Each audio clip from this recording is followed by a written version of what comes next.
Welcome. Good to geek out. Good to go. Good place to go to geek out. I like just saying go, geek out. Editor coming out of San Antonio, Texas. We will be discussing dialogue in comic books, denseness of writing since the 80s to now, Silver Age to the present. Yo, what up? My name's Boba Fresh. I'm coming from San Francisco. We're going to be discussing the density of dialogue. Hey, dialogue used to be much denser than it is today, in my opinion. Oh, and I'd like to discuss it with my friends. And I'd like your opinion on it. Like, comment, subscribe. Look forward to hearing your opinions on some of your favorite stories, past and present. Rob Lucy coming at you from Southern Oregon. Let's get into it. So, for everybody at home, the principle that we are exploring and evaluating is how the dialogue and amount of words per panel versus the amount of picture real estate any image may have, and how that has changed and shifted over the course of comics, and if this literary diffusion of the aspect of the graphic novel / comic book is gone away. Are comics less academic? Are they less brainy? Are they dumber because there's fewer words in comics now? Are people too short attention span possibly to take the time to read a full panel, and they look at a page full of words and get intimidated? Let's find out. Interesting take on that. I think one of the stories that I went back and read recently, thanks to some of my friends that love shipping me comic books, was Days of Future Past, and it's about it's only about two or three issues total. But that first issue, they really go back. Chris Claremont specifically goes back, and he does a history of the X-Men and how they got to where they're at this point before they get into the main storyline. And it's really deep. But you could have stretched that story out in today's comic books into a really long graphic novel, maybe 6, 7, 8 issues long. Back in the 80s when he wrote that, it's literally 2 or 3, issues. But, I would read I'd read comic books on my lunch break occasionally. I'll take one issue, and it might take me a lunch break and a half, so a total of an hour and a half to get through one comic book. I pick up a modern comic book, I can read 3 issues in 45 minutes.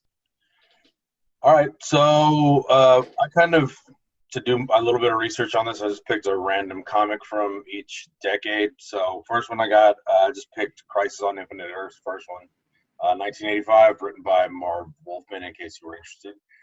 First thing I kind of noticed is the splash pages are not singular splash pages. They'll have up to 18 panels in a splash page. There's dialogue in almost every box, and dense dialogue. It's not necessarily one word or short phrases. And the average box is like per page, was 10 panels per page, would be like 6 from what I've recognized. And that's about it. What do you guys remember from 1980s comics? That was just like the data. And to Ed's point, almost, there's like 6 splash pages per issue on the newer comic books. And I was thinking about some of the reasons that they may have done that. Technology is part of it. The way that they can, the art in comic books now is much denser. It's much more vibrant than some of the 4-color schemes that they had in the past, and some of the dots. So you do get much better art overall, for the most part. Not that I didn't love the art back then, but it's much more detailed now. So maybe they relied a little bit more heavily on the writing and relationship development. When we were growing up reading the X-Men, it was about Scott and Jean and Wolverine and like the triangles and so much more about the interpersonal drama, or as much a part of the interpersonal drama as it was about the hero villain kind of things going on. And they still kind of do that nowadays, but again, you look at Days of Future Past, which you could really summarize down into 2 issues. Today, they do that same story. It's an 8-issue graphic novel. I think he makes some great points in laying down the groundwork for exactly what it is we're looking for as we strike out and pick up these individual issues, because those are the tropes in the way that they've shifted in the sense, is it on the editors? Is it on the consumers? Like, who is making the decision that there needs to be less dialogue and a lighter amount of script per page and bigger, better pictures? I do agree. I think that the art is better. I think that there's phenomenal artists back then. The Byrne Claremont run specifically, I think, is probably the epitome of comic books to me, in the sense of, like, you're talking about family dynamics, level of art, the hatch work, pushing the boundaries of the technology itself. I definitely think that looking through the age of comics and the way that that had shifted from just being an on the rack, buy a quarter, get this out the door turnover, to actually becoming something of a literary treasure, which it became up to the point where you have your Neil Gaimans and your Sandmans and actually like winning awards. But in the comic sense, you've got the Iron Age, Venom. I blame a lot of things on Gambit and Venom.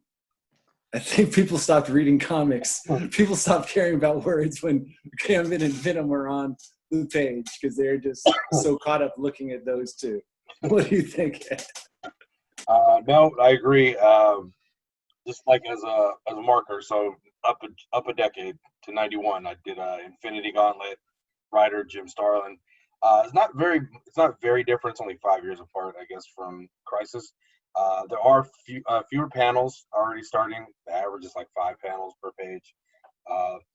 I did notice more narration above, but then I realized that it's because I was reading Marvel, and previously it was DC, and Marvel, like you just said, is really big on the narration and breaking it down for you real quick and then jumping into the story.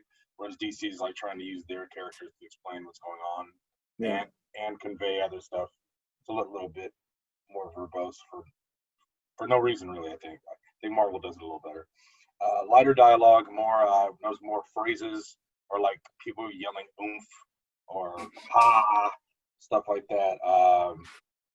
And then most panels do still have dialogue, but I did notice that there was probably 2 or 3 more splash pages per issue.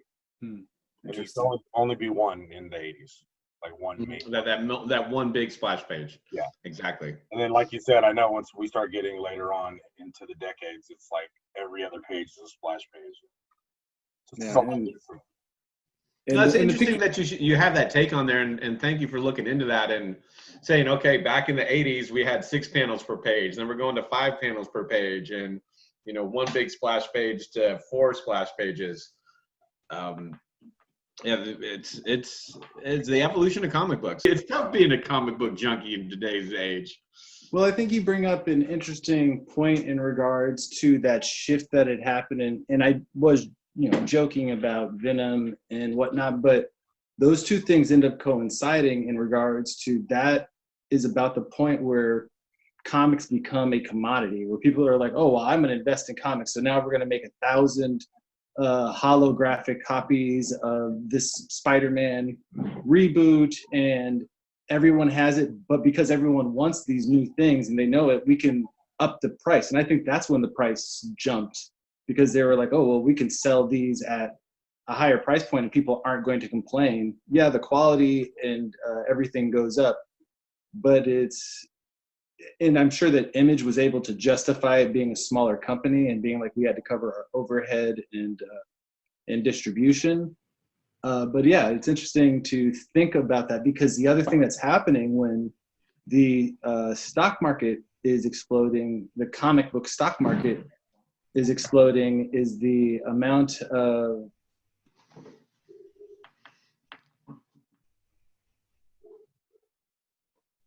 What were you saying? I was doing kind of the same thing as Ed, and I was looking through Watchmen versus this Justice League annual 82, 85 to 86 run.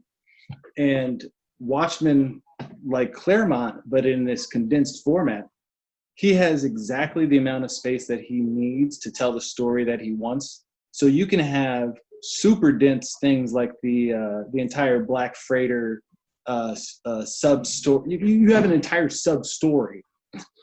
Like the back of the actual comic would have like 2 literary pages of like faux newspaper cutouts and all these other things that you're supposed to read to get like into the story. Like that's asking a lot from the reader. But then he's got issues in the same thing, like when he takes when Dr. Manhattan takes Silk Spectre up to Mars, and like there's panels upon panels upon panels, no dialogue. It's just like Dr. Manhattan just kicking it.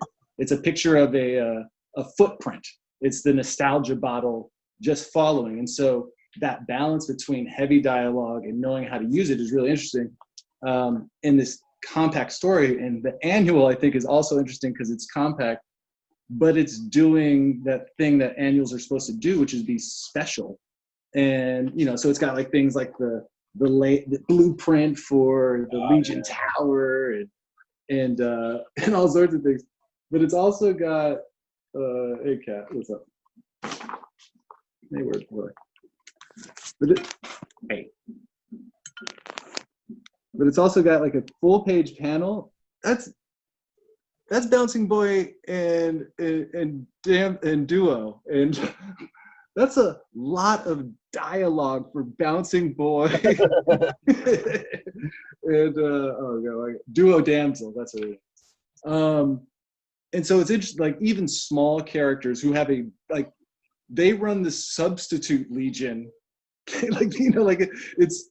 Even small characters are getting big bits of dialogue, which color in the flavor of their stories. And I think it's one of the reasons why I'm so dead set on the personalities that are laid down in this era. So I think another thing that kind of, now that I'm thinking about and looking at what I've been reading, the birth of the crossover, like the crossover every year and the crossover every fall and every summer. And I think that eventually led to diluting a lot of this too. So on that note, my next example was Green Lantern Corps number 40, Blackest Night, 2009. I believe Strada and I read that together. Writer Peter Tomasi. That one, every other page is a splash page. It's 2009 now. There's pages with dialogue and then pages with none, and not necessarily in a dramatic pose, just a flex picture with no words in it. Now it's 4 to 5 panels per page, and minor dialogue and a lot of one-word phrases like no, yes, no, yes, yes, no. Stuff like that. I was just like, wow, okay, this is way different than early 90s. That's a right? Yeah. That's wild. Yeah, it's nuts. But the art is beautiful. Yeah, it is pretty to look at, and like Lucy said earlier, you can blow through these, you can blow through, if you're going to read a per hour, you're probably going to blow through like 4 or 5 of these in an hour. Yeah. Oh yeah. You're getting through. It's a 20-minute read. Like modern comic books, I think, are a 25-minute read. And it's crazy because like nowadays you have to like go back. Like I was like, well, let me like go back and look at the pictures, I guess. What am I doing with it? Because before the dialogue was so long, you stayed on that panel. Like there was so much happening in that bubble in the frame with that one still picture tells 1,000 words, with those words helping on the side to prompt you there. Well, yeah, it's interesting that you mentioned the panels because they were more standardized back when we first started reading comic books. And now I'm, as many comic books that I've read, kind of recently, you're looking like, you'll see one long panel that's taking up like a quarter of the page, and then there'll be like 2 or 3 panels right next to it. And then it's almost like you have to think about which direction I'm going to go in. But then again, it doesn't really matter because there might only be like a paragraph with a dialogue on that page. You're like, oh, okay, well, when you're reading a comic book from the 80s, like, oh, there's 2 paragraphs in one panel, and there's 6 to 8 panels on that page, and Yeah. it's dense. Again, going back to my lunch breaks and reading some of the stuff, the Teen Titans stuff with the Brother Blood, like, whoa, it's super, super, super dense. And I'd have to take a break after reading a page or two and kind of digest what I just going on. It was almost more like reading a book in a lot of ways, or it is reading a book, but a comic book, and just like the density of it back then. And this is the topic it was so much more dense back then. Do I enjoy looking at the art? Yes, but I enjoy reading a little bit more so than the art. I think we can kind of find a little bit more of a balance there. New Warriors, I think, might have been, it was like my last, this is my comic book, but it was really verbose. Like, that was wordy, and the whole arc with Night Thrasher is a pretty big storyline that doesn't pay off for 24 issues. So that's 2 years of prints. Right? That's a long time to seed a story. It's a lot of writing. Right? It is a lot of writing. And and I don't know if, I hate to be like the Nintendos came along and the kids just couldn't really pay attention anymore. They've got iPads since they're 2, so they just can't. People have the same brains and the same ability, and when you pander to the lowest common denominator, you're going to get a lower common denominator product. Yeah, reading some of the stuff, I like, you'll look at 2 pages and some of the, like a Chris Claremont issue, look at 2 pages, you might have that much dialogue in an entire issue now, what they would have fit on, a page or 2 back then. When you're reading the more modern stuff, Ed, what have you noticed? I hate to sound like a DC slut, but I guess it looks like I am. I did Young Justice #1, 2019. That just came out last year. Writer Brian Bendis. A lot of single pages. A lot of just single pages. Some of them one word, or a look of shock, and then the next page is another 1-page reveal. It's just not really a lot of story moving along. 4 to 5 panels per page, average. Small phrases still. A lot of dialogue, but I did want to notice the team that makes this Young Justice roster up. Jenny Hicks, daughter of Jonah Hex, I assume. Impulse, Damian Wayne, Robin, Connor Kent, Superboy, Wonder Girl, and Amethyst, the girl princess from Gemworld. Yes, they have folded her in. That's bold. Bold. Is Connor Kent the son of Lois and Clark, or is that the clone? No, the clone. It's the clone. Okay. Yeah, it was a quick read. You know what? I do want to say there's a lot of times where I fall behind, and I do like to just go to the comic book store, grab everything new, and the fact they're all quick reads and I catch up that quickly it's kind of a little relieving sometimes. It's like a soap opera. Like, you can dip from a soap opera for 5 years and jump back and know it's still that same speed. And so that's kind of a beautiful side of it, I guess. Well, that's that short attention span thing that we've touched on. I want to close it out with if you're younger than our generation, get back and read some of the deep stuff. Just hashing out with my friends here. The writing was a lot more dense. Not that there's not good stories now, but the stories back then, if you're new to comic books, go look through some crates at your local comic book store, and you will find some definite gems there. And it was fun rolling down memory lane with my homies. And once again, like, comment, subscribe, and let us know what some of your favorite comic book stories were when you first got into comics, if you're watching this show. Yeah, I guess I would also say if you're an up-and-coming, aspiring comic book artist or writer, a good place to learn a lot of movement and writing and stuff like that is those 80s comics. It's also a nice research lesson for you. Like, if you want to be a good rapper, you listen to 90s rap these days. All right, that went sideways. Sorry. Editor, San Antonio, Texas. I'm out. Boba Fresh. These are Boba Fresh's final thoughts. Comics make you dumb. No. The nature of comics has changed with the amount of seriousness that is put into the audience. I think that we didn't really get into the 60s or the 70s because comics are still being very much so peddled as kiddie fare and not being taken seriously. And so the dialogue isn't as dense or as cutting, but you definitely at the end of the 70s and going into the 80s, as we covered, start getting much more complex, deeper dialogues with heavier density per page, and how that has gone up and down and waned due to, is it audience attention? Have the movies played a role in what people want to see?